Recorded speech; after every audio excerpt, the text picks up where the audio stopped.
Well, good afternoon. All right. I know it's 5 o'clock, it's late. Most people are ready to get to food. But you all are interested in hearing about SCA, or maybe you saw my tweet and you want to hear about some other topics. But welcome aboard. Good to have you here one way or the other. So let's dive in. What am I even talking about, that tweet? If you didn't see it, it probably means you don't follow me on Twitter, but for those of you who do, you know that I am working on my pilot certificate. This was a lifelong dream of mine, something I started on, beginning of this year, I guess. As part of that, as things would work out, I ended up actually buying an airplane. Now, y'all probably did not come here to hear about airplanes. But trust me, we'll get there in a minute. So let's talk about airplanes for a second. Because airplane safety and even just aircraft operations, there are things that we can learn from that and things that kind of draw parallels to what we really should be looking at when we start thinking about application security and specifically open source security. So let me start to draw that parallel for you. For those of you that have never flown a plane before, you may have been on a commercial flight at one point where you heard, maybe you're being delayed for a few minutes on the ground and you heard them talking, maybe they made an announcement, they were talking about they had to get the weight right? So that's a thing in aviation. When you fly a little plane like this, it becomes really, really, really important.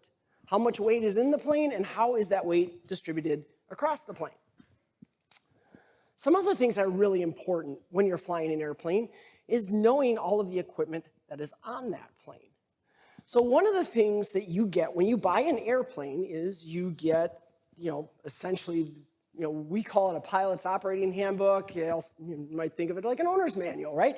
One of the things in there is this equipment list. This is every piece of equipment that is installed in that airplane. And it comes in that POH, that pilot's operating handbook. Now, there's two reasons they give this to you. First is for that weight and balance I was talking about. So you see here kind of towards the end, and actually all along, they're giving you different data. I know it's tiny, you can't really read it, but all the data you see in the right-hand columns of each of those pages talks about what does this thing weigh, and where is it in relation to the center of gravity of the aircraft. All so we can get the balance right so the plane flies correctly so we don't crash into terrain. The other thing this gives you is it gives you an inventory of all of the equipment that's installed. Because when you're dealing with what the FAA calls a certificated airplane, this is an airplane that has all components and everything else have been approved by the FAA, not just individually, but in their combined state together inside that aircraft. So we track all this. Now that's what it looks like for a little plane like mine. But then there's big planes like this, 737 MAX 8. Yes, that's 737 MAX 8, right? I get it. We'll come back to that later. But that same list that you saw there, they produced the same list for these planes. That same balance and weight data they have for these planes because it's just as critical when we're talking about a large commercial aircraft as it is when we're talking about that small aircraft. Now, you saw the one for mine, it's about 6 pages long. The 737 MAX 8, it's 155 pages long. I know because I looked it up last night. But this is legitimate information. But it's all information that the FAA requires in order to understand everything that's installed in these aircraft so that when things go wrong, we can understand why. But also, of course, to try to make sure that things don't go wrong in the first place. If a component has a known failure that's caused crashes, we'll talk about that in a minute, we can look that up. We know what planes they're installed in. So now, are you starting to see why maybe this has something to do with our open source software and why we would care about this sort of thing with application security? So that's where we're headed. Now, for those of you that don't know me, really quick intro. First of all, again, my name's Alyssa Miller. And first and foremost, I'm a hacker and a researcher. Been a hacker my whole life. I bought my first computer when I was 12. I broke into Prodigy. So half of the room, hopefully at least, understands what I'm talking about. There's some folks in here who have no idea what Prodigy is. But that's okay. So it was a dial-up service that you could dial into before we had the internet. But that's kind of my personality from the very beginning of my life. I've always been that type of person who is really curious. I like to break things. I like to take my toys, take them apart, figure out how they work. Take my parents' VCR, take that apart. Do you even know? Wait, you guys know what a VCR is at least, right? Update your analogies. All right. So, but I did that, much to my parents' chagrin sometimes when some of their electronics were in pieces on the living room floor. But that's just kind of my thing. If you looked at the website, you saw it lists me as a BISO for S&P Global. Yeah, that not anymore. This is a kind of recent thing, and I think it's actually my fault. I think I didn't actually send over the update. I am now the CISO at a company called Epic Global. So we are a global organization, as the name would imply. We do legal e-discovery services, things like that. Now, I'm an author and a blogger. Really quickly, I don't really blog very often. My website's kind of out of date. But I am an author. I did recently release a book. We can talk about that afterwards. Actually, there's 2 copies of it, I think, available in the auction, too. And then finally, here's why I care about all this. I'm a former software developer. All right, so I've been in the shoes of software dev. I've worked in application development organizations most of my career in some way, shape, or form or another, even in consultancy. I've always kind of been focused on AppSec because that's my roots. That's where I came from. So that's why I'm up here talking about application security, because it's something near and dear to my heart. So let's talk about how we develop software. 25 years ago, when I started as a software developer, I just really dated myself again. I should have a pool running. You all could guess how old I am. But when I was a software developer, if you had an application that was 800,000 lines of code, that meant your developers in your organization wrote 800,000 lines of code.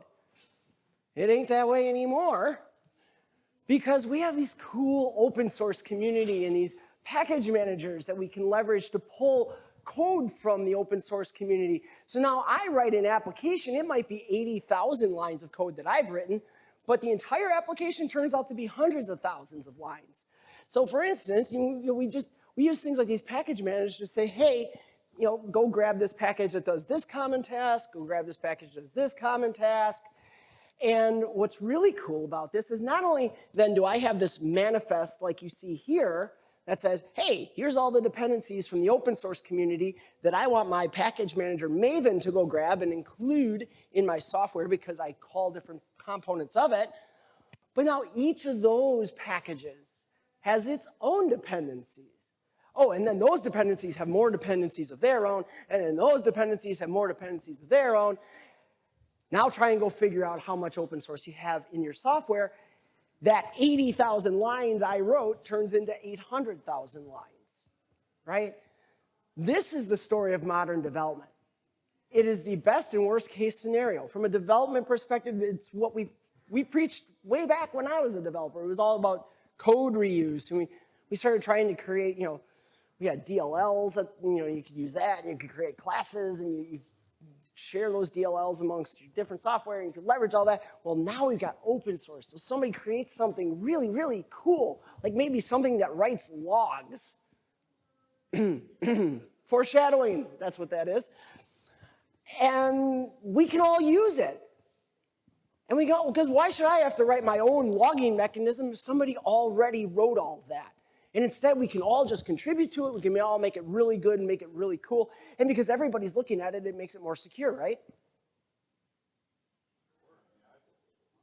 The silence scares me because it should be a hell no. But we'll get there. So that's the story of modern day development. So what could possibly go wrong? I mean, this is great. Everybody's looking at it. Everybody's in there. They can make code. The maintainers, you know what? If they get a pull request, they still have the opportunity to review that, and they can make sure that the code's right. So clearly, everything that we're going to use from the open source community is going to be awesome. It's going to be great because it's gone through all of this, and now we've got people like GitHub are putting in different code scanners and all that into their into repos and everything else. This is awesome. We're going to secure that stuff. Yeah, I'm going back there. Okay, I know. It was like 5 years ago, Alyssa. God, stop talking about Equifax. We get it. But Equifax is still one of the perfect examples of the challenges of open source dependencies. Because if you don't know, what happened at Equifax with their breach, an epic breach. Okay, I mean this was one of the big ones. We had this vulnerability in struts. You know, CVE 2017-50-638, I always forget. We knew about it. We knew about it for quite a while. Equifax knew about it. They went on and they fixed it in a whole lot of places. But they didn't know every place they had it. And this was the story of a lot of people. It wasn't just Equifax. Equifax is just the ones who ultimately fell victim to that vulnerability because it was sitting in software in a spot they didn't know about. Now, we can argue all day, and I know their CISO got blasted for the response to this, and let's not get into those details, but this happens every day. This can happen in any organization. In this case, it affected 164 million consumers. Data is exposed because, well, we missed one. That struts library was sitting off over here. It was vulnerable. We didn't know it. It was in this system. That system gave them access. They were able to pivot, blah, blah, blah. The usual story. But we've got really cool, more recent examples, don't we? Yeah, that logging platform I was talking about. Oh, yes, Log4j. How many of us dealt with Log4j and that excitement? We'll call it excitement because we want to be positive. This is our happy little con. We're doing Saturday morning cartoons. We're going to be positive. Well, yeah, we understand that turned into a vulnerability, a pretty massive one. It turns out that Log4j, it got used all over the place. And, well, we found one CVE, then they found another, then they found another. And these were big time. This was super easy, remote code execution vulnerabilities, easy to exploit, and they were all over the place. Why? Because 91% of Java applications use that library. What's more interesting is that 61% of those are indirect dependencies. These are those dependencies where it's buried it's not that your software says, hey, I'm including this in my manifest and I want my package manager to bring that in. No, no, no, no. 61% of those were somewhere in a package that was being pulled in, Log4j was buried. Maybe multiple levels nested deep. This is the complexity of open source. And of course, it didn't stop there because then, Spring had to get in on the act too, and it was only a few months later. And of course, we had to give this one a cool name too. Spring for Shell, they decided to call it because we're not really original either when we find vulnerabilities, apparently. But again, multiple CVEs. So we just come off of Log4j, and now we're scrambling again, trying to figure out where do we have Spring. Now, it turned out this one wasn't nearly as nasty as the Log4j vulnerability, although it was still pretty bad. But again, a lot of times, this stuff exists in your software and you don't know it. You might be pulling this in from another open source library. You can be pulling these dependencies in through even third-party software that you've purchased because they happen to have it. Your third-party purchase software may have these things. So what do we do about it? Well, there's an initiative out there that has been going for some time. A colleague of mine, Josh Corman, if you've ever met him, is out there championing this to all ends of the earth, and I happen to agree with much of what he's saying. That's the idea of the software bill of materials. What if we could create a list, just like we use in aircraft, that says, hey, here is everything that goes into my software. These are all the components that comprise my software. This is what I have approved to have in my software. I know this is what's there. I can say definitively that this is my code base and this is what it includes. Well, that's going so well that in, May of 2021, there's an executive order. It says, hey, if you're doing business with a government agency and you're selling us software, you now have to supply us with an SBOM. And there's lots of stuff out there on what the format has to look like and everything else. Of course, they, the government being who they are, they work with Carnegie Mellon and they created a whole bunch of stuff, right? Now, I'm not suggesting that every organization wants to create an SBOM of every piece of software you have. Because when we start talking SBOMs, that gets pretty complex. As I said, there's standard formats and things for this that generally when you work in that community, they tend to be pretty heavyweight and a little bit of onerous, but what if we could do that same thing? So SCA has entered the chat. Software composition analysis. What is software composition analysis? Well, no one really knows because we create all sorts of terms that we never really know what they mean. But the general sense here is that you've got a tool, in most cases. Doesn't have to be a tool. But something is going to go through your code, look at those dependencies, walk that dependency tree, and identify all of those different components that are now a part of your software and create that inventory for you. You can do it manually. There are tools and things like Eclipse and others that will give this to you, and you might have to do some more legwork. But there's also security-focused tools that are doing this. One of them is right outside the door here, okay? So there are tools that you can purchase that will do this work for you. As I said, there's different utilities in many of the IDEs that will do this for you. But the point is starting to bring to light that ability to understand what's in your software. And so varying degrees, and you'll see, if you talk to, like I actually just spoke to the folks from Shift Left earlier today, because they're the ones right out here. And I know Sneak pretty well because, spoiler alert, I used to work there. And they all look at it a little different, but at the end of the day, it's all focused on that same strategy. So when we start looking at how do we do this, it's great to know there's tooling. But then you sit here and you say, well, great, another security tool. So I've got my SAS tool, got my DAS tool, I'm doing network vulnerability scanning, I'm doing penetration tests, and now I'm going to throw something else at my developers. The nice thing about these tools is that they are really developer focused. And that, we'll talk about in a second why that's important. Because one of the other things you have to do, going back to the aircraft industry, remember I said we've got this wonderful, cool, list of all the equipment. Well, obviously over time, you want to replace that equipment. You don't want to keep, if that plane that I bought had the radios that were installed in it back in 1968 when it was brand new, I don't think I'd be really thrilled with it. So I replaced them. But every time I replace a piece of equipment, what do I need to do? I need to update that inventory.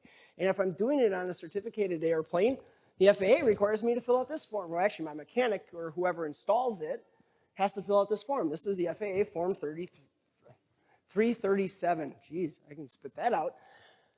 And all it is it's a detailed account of what was removed, what was added, and how was that certified to be inside that plane. Those SCA tools give us the same thing, and they build us into an idea of what I consider true DevSecOps. And that is where security is a component in my overall pipeline, but it's not a separate thing. We love to look at security when we talk DevOps. We love to look at security and bringing security into that in terms of, you'll see talks on this. Well, we need to install these quality gates. No, we need to get away from quality gates. Quality gates are the thing that break our pipeline, right? Quality gates are the thing that say, hey, this pipeline that's supposed to flow from here to here in a linear direction and just go one way, and then it repeats over and over again. So you can say it's linear, you can say it's an infinity diagram. I really don't care, but it's supposed to flow one direction. The minute I stick a quality gate in there between build and test, I have the potential to break that pipeline because I may get to that quality gate and say, nope, you got to go back to code. Well, now my pipeline's going backward. So when we think about what SCA does, the way that these, especially when we look at these tools, the way that they work is they're going to look at, yes, there's a scan. There's a scan that happens.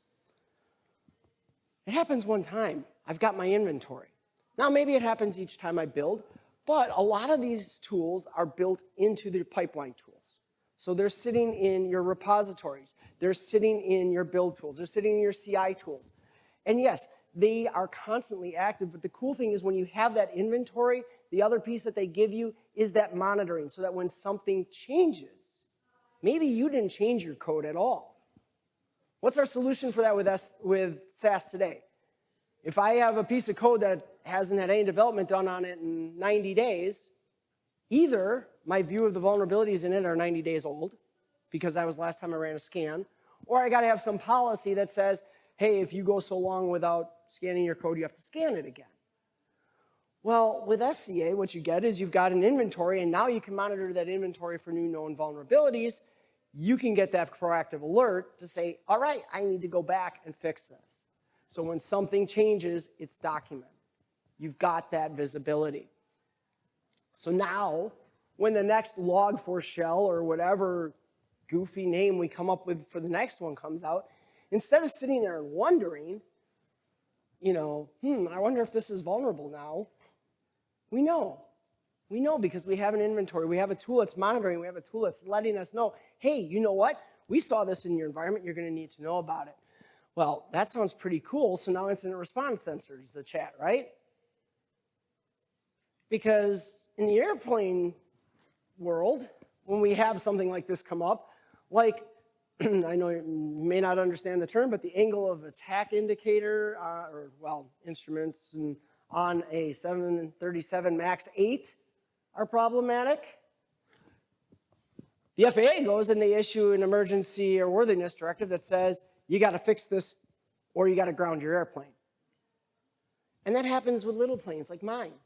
In fact, my specific airplane, there's one in particular about wings falling off or, little things like that. Little things. They're not, they're not that important. You got two of them. So wheels are good too, but the wheels are attached to the wing, so if you lose the wing, you lost the wheel too.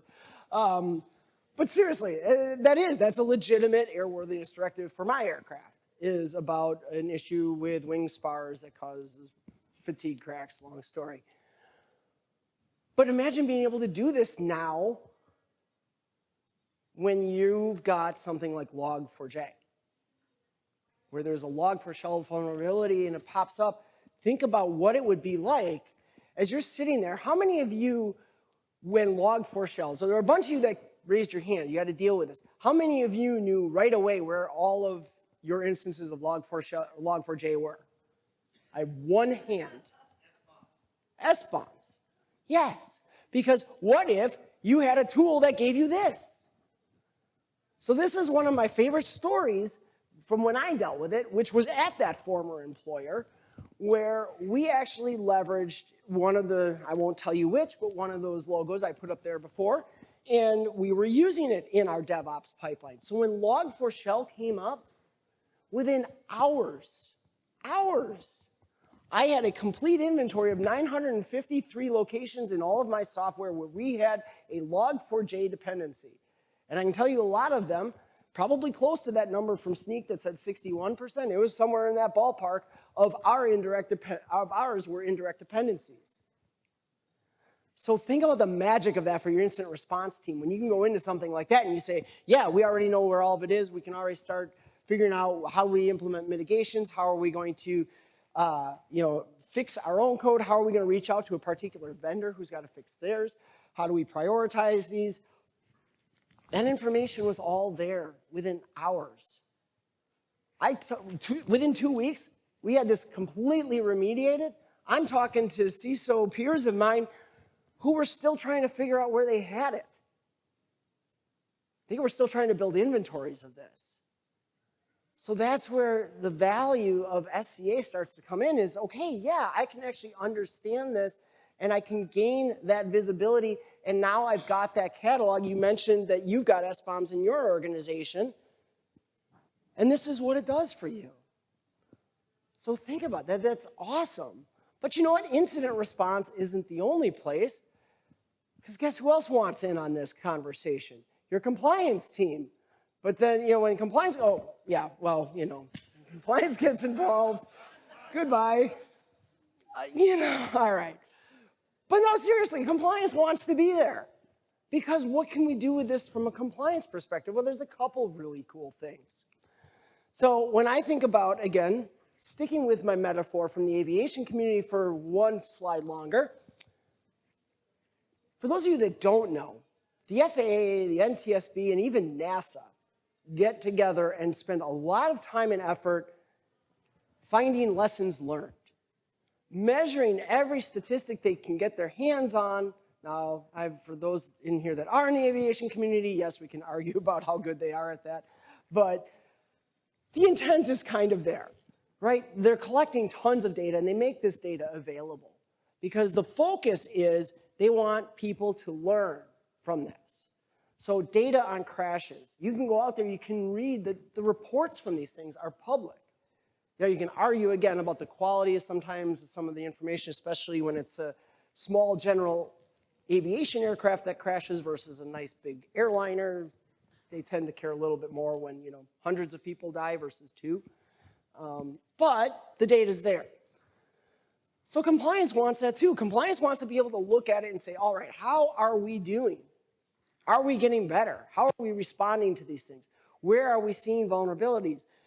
So just the metrics alone that you get out of having a tool like this and being able to understand, all right, here's where we're seeing our issues. Here's where we're seeing most of that common activity around different vulnerabilities that are showing up. We can start to understand maybe there are components within our software, packages that we're pulling from the open source community that are ones that we don't really want to keep as a part of our software.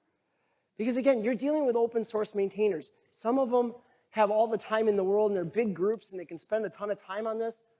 A lot of packages out there are maintained by 1 or 2 people who maybe don't have the time to sit there and review every pull request to make sure that it's completely secure.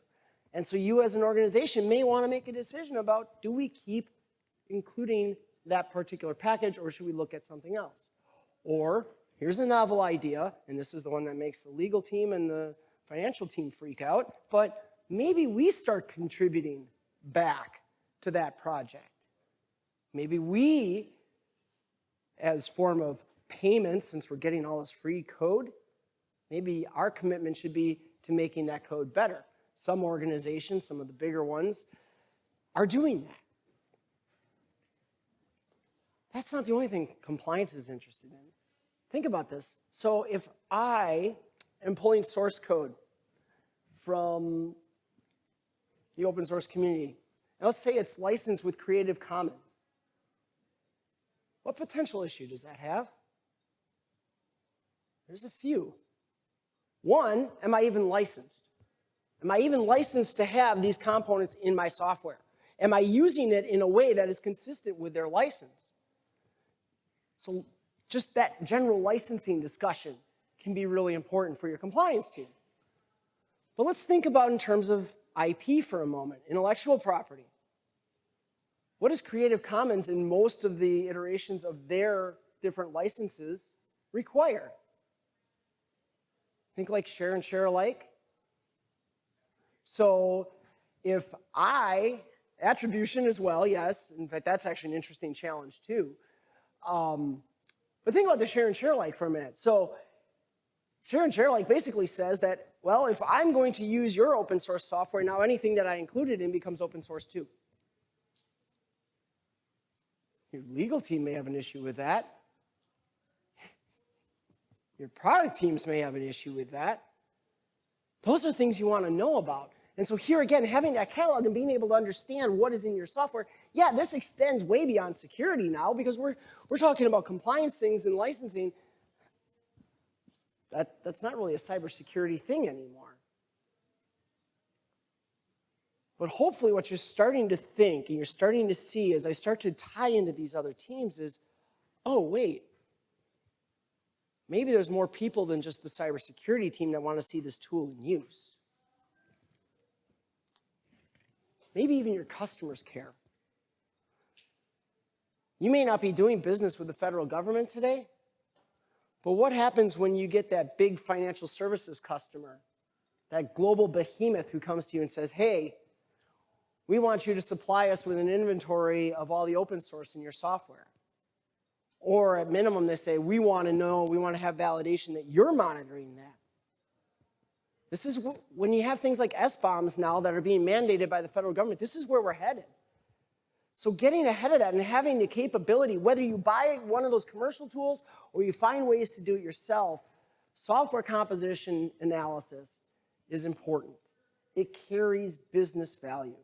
And that's the thing that's going to be most important, because at the end of the day, if you want to introduce this to your environment, what do you need to do? You're going to need a solid business case. And you're going to need buy-in from a lot of people, because you've got a lot of stakeholders who are going to be involved in this, who you are asking to be a part of this program. You're talking about changing that development pipeline. You're talking about getting your developers involved in this in a way where they may have to modify how they develop their software. They may need to be more aware of what is in those packages. So how do you go about presenting this? How do you bring this to those people in a way that's going to win? Because, like it or not, that is our job as cybersecurity professionals. We are not here just to say, this is bad, fix it. We are here to educate and to influence. Because when I go to my CIO, I go to my CFO, I go before the board and I say, you know what? I want $2 million to do this thing. It is my job to be able to convince them why they want to spend $2 million on that thing. So let's talk about how we do that. First of all, you have got to show the value to the business. And if you are thinking in your head right now, and I know this blows people's minds when I say this, if you're thinking in your head that idea of risk management and that the language of business is risk, and Wolf is laughing because he's heard me say this 100 times before, the language of business is not risk. I cannot scream it loud enough. The language of business is show me the money. Businesses are in business to make money in most cases. A few exceptions to that, yes, I understand. Nonprofit community, the government mission's a little different. Even, well, you can argue both ways in education, but let's not get into that conversation. But the reality is, risk management is not why businesses exist. And in fact, consider this for a brief moment. If a business is in business today, there is inherent risk in being in business. Just owning a business, any of you who have started your own business, you understand, like me, that there is risk and a risk conversation that goes on in your head about, should I do this or not? So at the point that you've decided to be in business, you've already accepted that risk. You've already said that being in business is worth whatever risk I'm taking in order to try to make money and get my thing into there, or to take on whatever mission it is. If I'm in a nonprofit where mission is my driving factor, or the government where, in theory, mission is the driving factor. So if I come to you and I say, hey, I'm cybersecurity and I am all about reducing your risk, how sexy is that to your board? Well, we're already accepted that risk. What do I care? I mean, yes, they do care. Don't get me wrong. Board is there. They have a fiduciary responsibility. They're there to make sure the business stays successful, that stock prices keep going up, and shareholders stay happy, and that's what they do. I get that. But at the end of the day, they're there to make sure the business makes money. Risk is a factor in that, but it is not the only factor. So come ready to talk about how SCA has business value. As I said, you want this to be part of your pipeline. It needs to be part of the pipeline, because what you don't want this to be is that tool that creates new friction. Because friction in your development process, quality gates that stop your pipeline, just like an oil pipeline, if you stop the pipeline, that's bad, okay? That's bad. That's the antithesis of business value. That is a business blocker. You as a cybersecurity professional are not enabling the business if you are introducing quality gates and things like that that are going to stop development. So how do you work with this differently?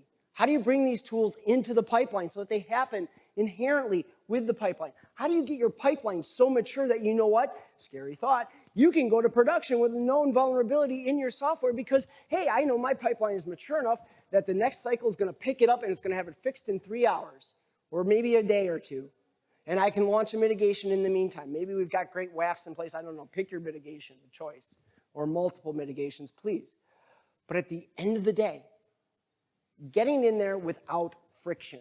So when I've got a cool tool that plugs in to my repos in GitHub or in ADO or wherever I'm keeping my software, when I've got that ability to tie it into my CI tools, into my build tools, when all of those capabilities are intertwined, that's where the value of DevOps automation comes into play. Because by the way, DevOps is not just about automation, okay? That's a talk for a different time though. So getting tied into the pipeline and keeping that pipeline in motion, and more importantly, if you really want to drive business value and demonstrate this, show them how this is going to speed up the development pipeline. What are the things that are happening today? Talk to your developers and find out how annoying it is for them when they don't know all the dependencies that sit behind a particular component in their software. And now they find out that, hey, there's something in there that's 5 releases old that's buried 3 levels deep in a dependency somewhere that's causing all sorts of backward compatibility issues. Hey, I can give you a tool that not only is going to help us make your software more secure, but it's going to help you find stuff like that a whole lot easier too. Ooh, business value. Making the pipeline faster. That speaks to people. You mean I can get product out the door faster? I can get new feature functionality to my customers faster? That makes people listen. We also need to start changing the conversation overall.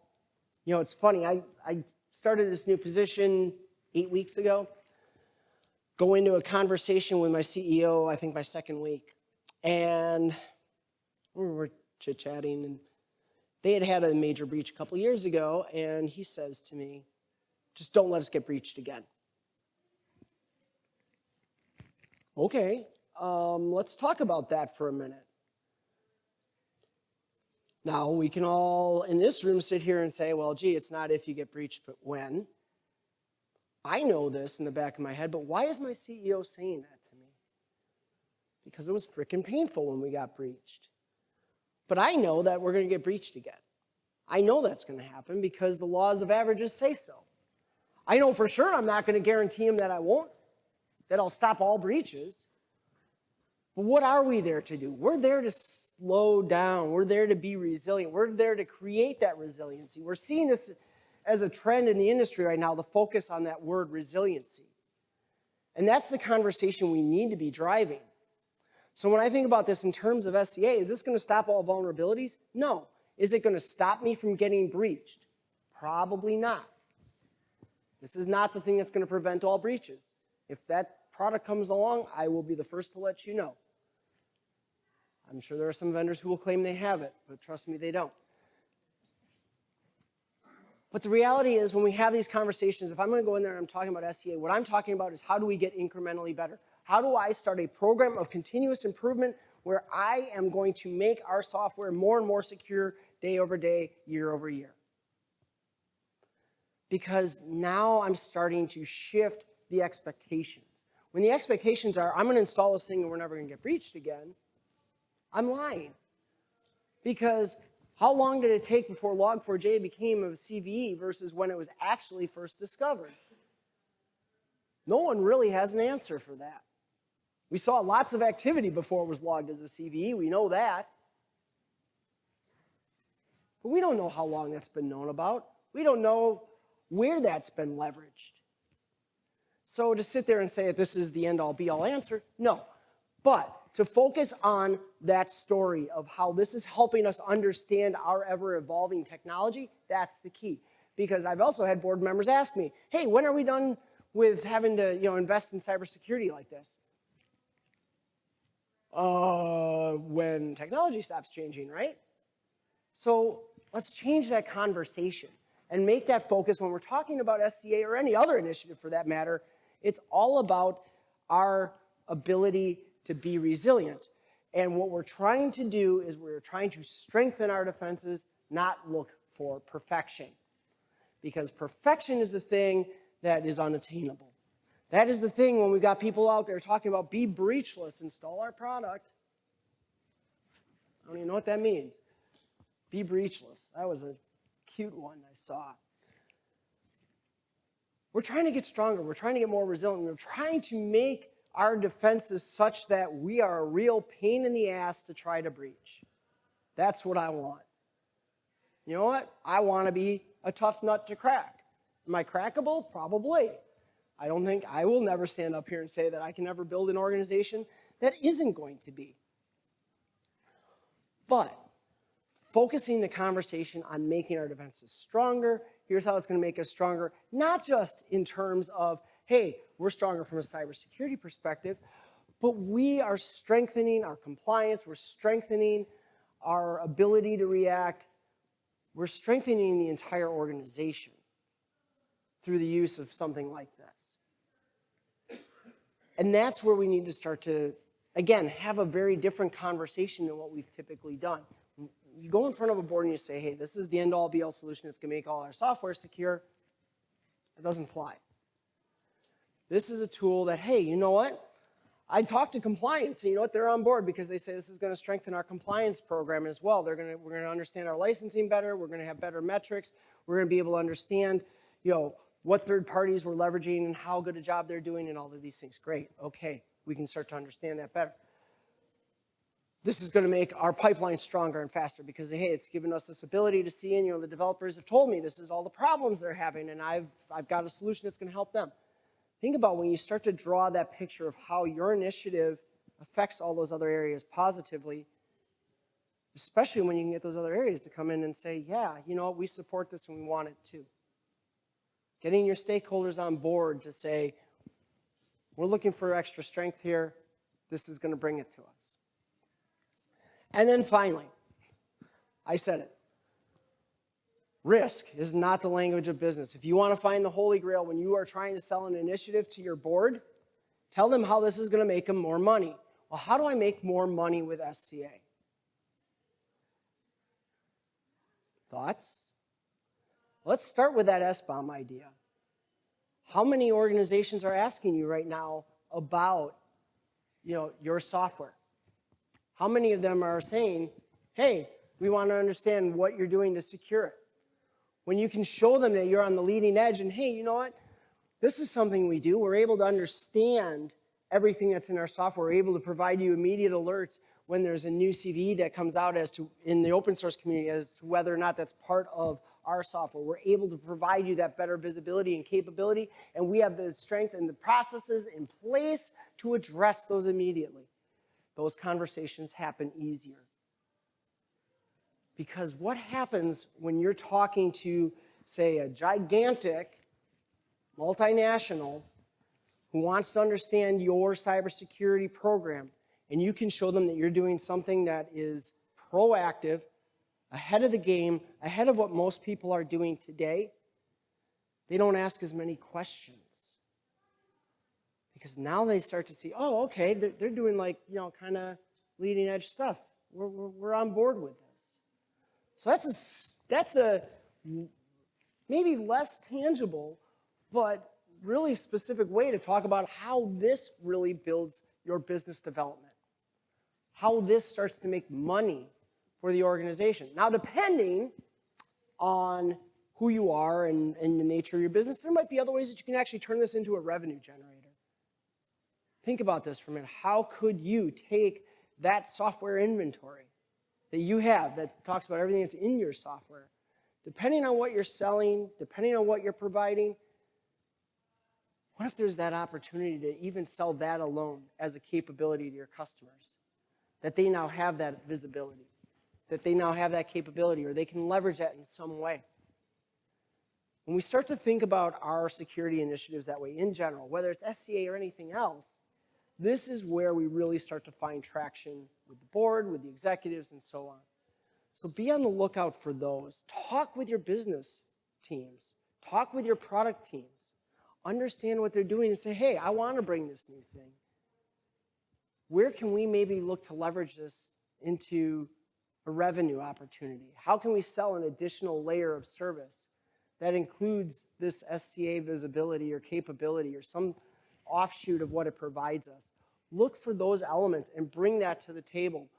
Don't come in there and say this is going to remove all these vulnerabilities from our developed code. That's part of the story, but that's like this tiny little bit, and it's not a very sexy tiny little bit. It doesn't get people listening. Think about the things that are going to get people listening. Build a competitive advantage because that's what people want. Maybe this is the thing you point to. It's part of a comprehensive cybersecurity program that puts us ahead of our competitors. However you want to market this. Make it something that becomes a championing thing for your organization in your marketplace. Leave you with a quote as I wrap up here. Perfection, yeah, it's the enemy of progress. If we're out there chasing perfection, we're never going to get there. If we're out there selling perfection and we're telling our organizations that we can deliver perfection, we're not going to be making progress because you're not going to lack credibility. You're not going to be successful in that end. And at the end of the day, that's going to hinder your progress. So finally, I do encourage you all to continue the conversation. I'm happy to hear your ideas. I'm happy to have you tell me I'm completely full of crap.